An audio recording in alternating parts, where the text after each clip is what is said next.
I was standing in front of him, about to choose something I hadn't chosen in 5 years, something I thought I was done with. And then something in me broke. I panicked, froze, made him leave. I'm Kat. I'm 63, and I'm about to tell you about the night I remembered what desire felt like, and the night I almost lost it forever. Let me start at the beginning. In my 20s, I was magnetic.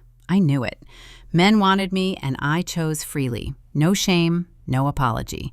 I had an appetite for life, for pleasure, for the way a man's eyes could strip you bare without touching you. I loved that power, that aliveness. One man in particular, Michael Hartley. God, Michael, we burned hot for 3 years. I remember his body at 29, lean and hard from running every morning, smooth skin, dark hair on his chest that I'd trace with my fingers, the way his muscles moved under my hands when he pulled me close. Young, so young. We both were. I remember our first time together, a Sunday afternoon in his apartment, sunlight streaming through the windows, catching the dust in the air. He was sitting on the edge of his bed, and I walked to him, stood between his knees, let him look at me, really look. "You're so beautiful," he said, hands on my hips, voice rough with want. I smiled. I know, and I did know. I felt powerful, desired, unashamed. I reached for the hem of my shirt, pulled it over my head slowly, watching his face, the way his breath caught, the way his hands tightened on my hips. I knew exactly what I wanted, and I wasn't afraid to take it. That afternoon, we were tangled in sheets and sunlight for hours, laughing, urgent, young, alive. But I was young, and eventually, I wanted different things, stability, a future. So I left Michael and chose a quieter path. I met Robert when I was 28. He was steady, kind, good. Everything Michael wasn't. We met at a bookstore. He was in the poetry section, looking lost. I helped him find what he was looking for, a gift for his mother. We ended up talking for 2 hours. He asked for my number. 3 months later, he proposed. I chose loyalty, motherhood, respectability. My wildness didn't disappear. It just went dormant. I don't regret that choice. I loved Robert deeply, really, truly loved him. He was my partner, my best friend, the father of my daughter. Robert knew about Michael, asked me once, years into our marriage, "Do you ever miss it, that wildness?" I'd said, "I miss who I was, but I don't regret who I became." And I meant it. We built a beautiful life together, raised our daughter. She came when I was 30, changed everything, made me softer, made me fierce in different ways. My daughter was Robert's whole world. She adored him. They were so close. She was a daddy's girl from the moment she could walk. The years were good, quiet, full. Then came Robert's illness, pancreatic cancer. We had 10 months from diagnosis to death. 10 months of hospitals and treatments that didn't work. 10 months of watching him disappear piece by piece. I took care of him, bathed him when he couldn't do it himself, changed his clothes, held him when he cried from pain and fear and the indignity of it all. Near the end, lying in our bed at home, he'd refused to die in a hospital. He said, "Promise me you'll be happy. After. Promise me you'll live." I promised, but I didn't believe I could. He died on a Tuesday morning. My daughter was there. She held his hand on one side, I held the other. When he took his last breath, something in her broke. She sobbed so hard I thought she might shatter. I held her, held my grown daughter like she was 5 years old again. After the funeral, the world went silent. 5 years of that silence. 5 years of being the widow, the woman everyone needed to be strong, to hold it together, to be mom and grandma to her 2 kids, and the responsible one who handled everything. My body became a closed room. I stopped thinking of myself as sexual, stopped seeing myself as anything but grief and duty. 6 months ago, I was at the grocery store. A man smiled at me, just a friendly smile, and I realized I'd forgotten how to smile back. I'd become invisible, not to other people, to myself. But then, came my niece's wedding, 3 months ago.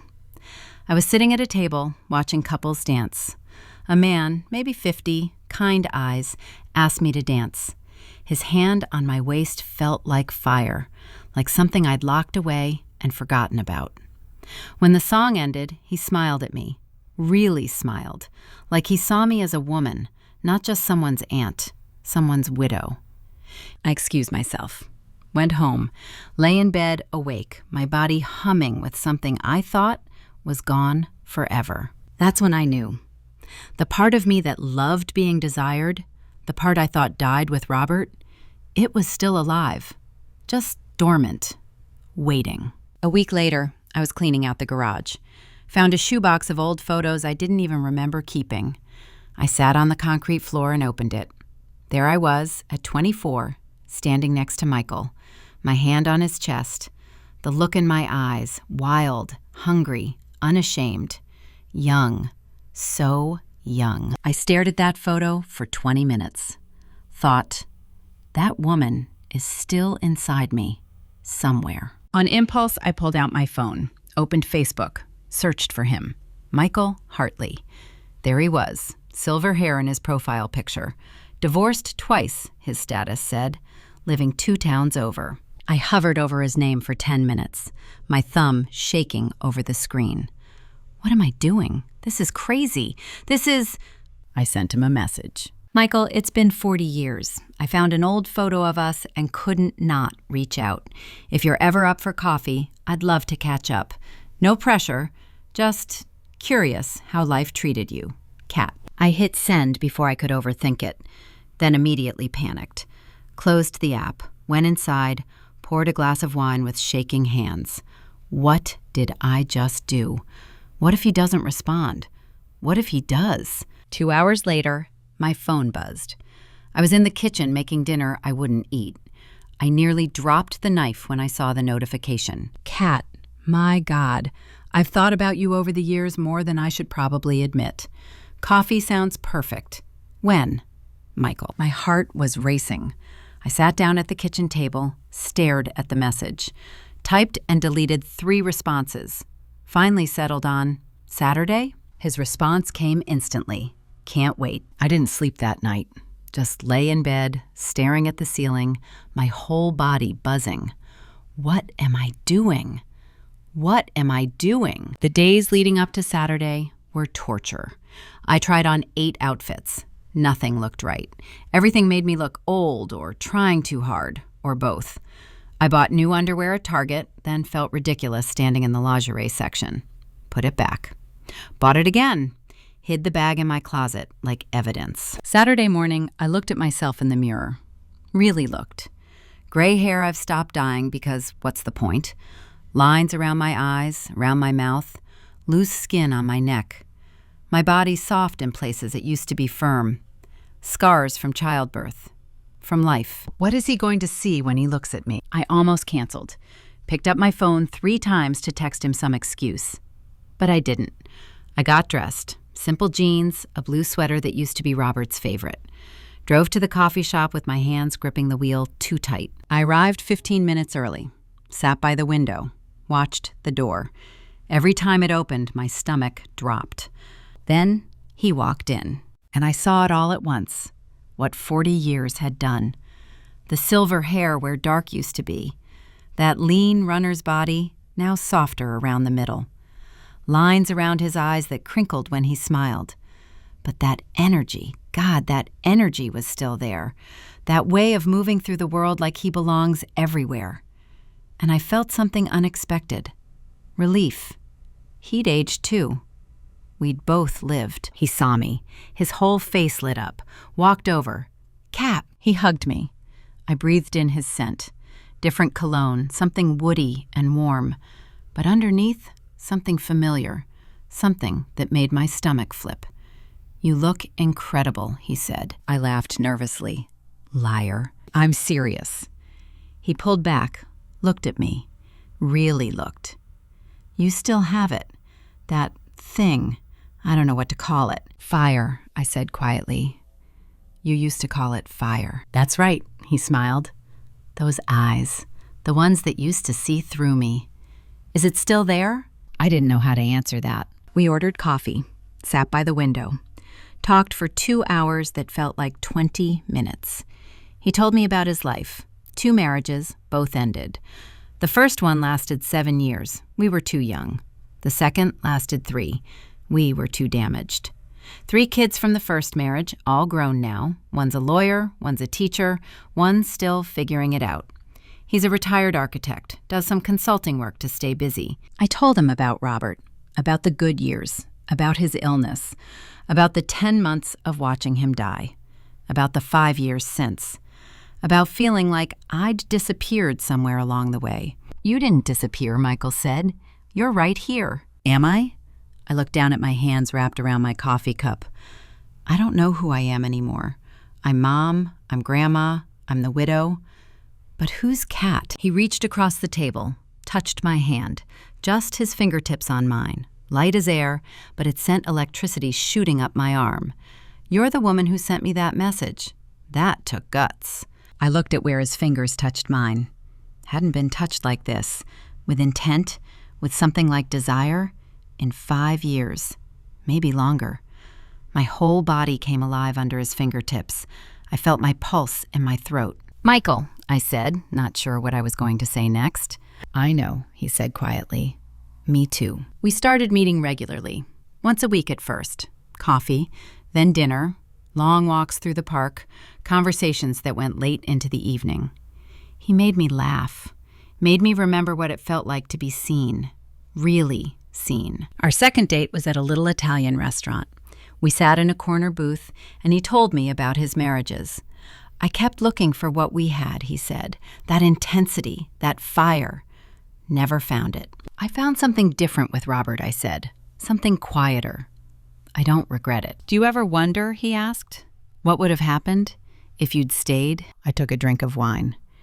Every day for 40 years. Something shifted in his eyes. He reached across the table, took my hand. This time, he didn't let go, just held it, his thumb rubbing small circles on my palm. I couldn't breathe. Kat, he said. Yeah? I'm really glad you sent that message. Me too. After our third date, dinner and a walk along the waterfront, he walked me to my car.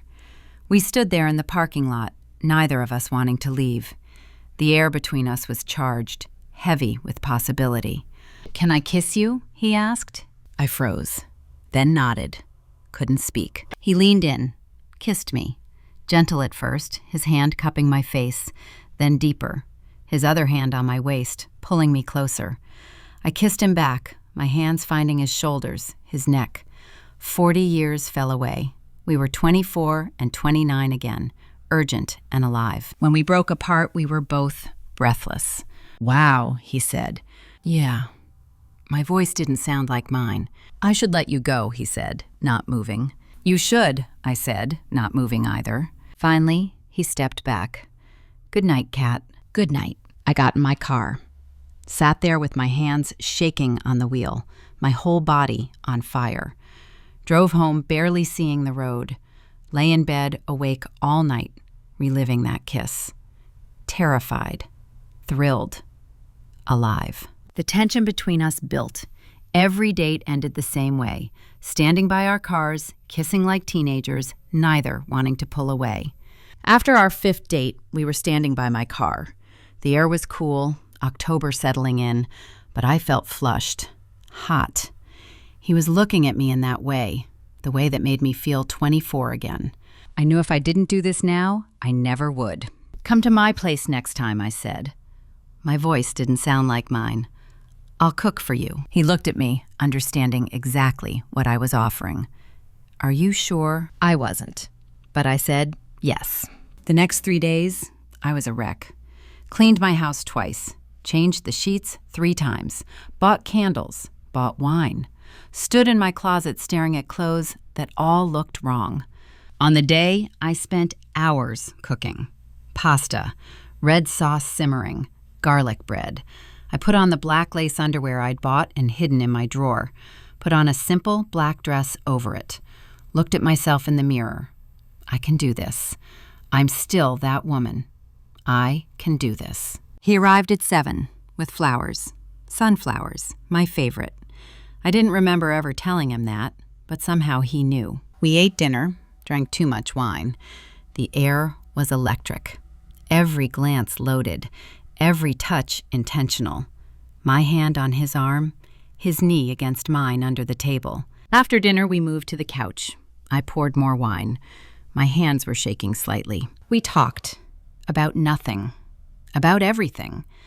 But we both knew what we were dancing around. I was sitting close to him, closer than necessary.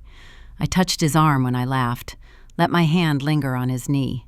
He noticed. His breathing changed. "Kat," his voice was rough. I leaned in, kissed him. Not tentative, not testing. I kissed him fully, my hand on the back of his neck, pulling him to me, claiming this moment. He responded immediately, pulled me closer, his hands in my hair, on my waist, kissing me like 40 years didn't happen, like we were still those people. I was breathless when we broke apart, my heart pounding so hard I thought he must be able to hear it. "Bedroom?" I asked. He nodded, unable to speak. We stood.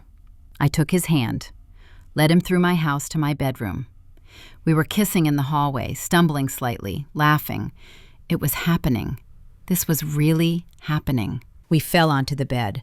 I was on top of him, kissing his neck, his jaw, his mouth. His hands were on me, pulling me closer. I could feel his heart racing under my hands. Or maybe that was mine. Everything was heat and want and 40 years of distance collapsing. I wanted this. I was sure. His hand slid up my back, found the zipper of my dress, started to pull it down. I was saying yes with every movement, every kiss. This is happening. I want this. But then his hands moved to really touch me, to undress me completely, and everything stopped. Not him, me. My body locked up. Panic flooded my chest like ice water. I couldn't breathe, couldn't think. All I could see was my body, my aging body under this dress. Loose skin where it used to be tight, stretch marks, scars, my stomach that's never been flat since having my daughter, my breasts that are nothing like they were at 24, nothing like what he remembers. He's going to see me, really see me, and he's going to... "Wait," I gasped, pulling away, scrambling off the bed. "Wait, I can't." He sat up immediately, concerned but not angry. "Hey, it's okay, we don't have to." "I need you to go." My voice was shaking. I couldn't look at him, couldn't look at anything. Just stood there with my arms wrapped around myself, feeling naked and exposed even though I was still fully dressed. "Kat, talk to me. Please," I was crying now. "Please just go. I'm sorry. I'm so sorry. Let me stay. We can just talk." "No, please just leave, please." He stood, looked at me for a long moment. "Okay," he said quietly, "but this doesn't change anything. We're okay. You hear me? We're okay." I couldn't answer, just stood there shaking. He gathered his things, kissed my forehead gently. "Call me when you're ready." Then he left. I heard the front door close, heard his car start, drive away, and then I collapsed. I sat on my bed in my black dress and cried until I was empty. What is wrong with me? Why can't I do this? I wanted this. I wanted him. But when he touched me, when I thought about him seeing me, I caught sight of myself in the mirror across the room. Hair messed up, mascara running, still wearing the black lace underneath that now felt ridiculous. I looked pathetic. What was I thinking? That I could do this? That I could be that woman again? That part of my life is over. It has to be over. I tore off the dress, the bra, the ridiculous lace underwear, put on my oldest, softest pajamas, the ones that are basically rags, crawled into bed and pulled the covers over my head. Subscribe and come back tomorrow for part 2.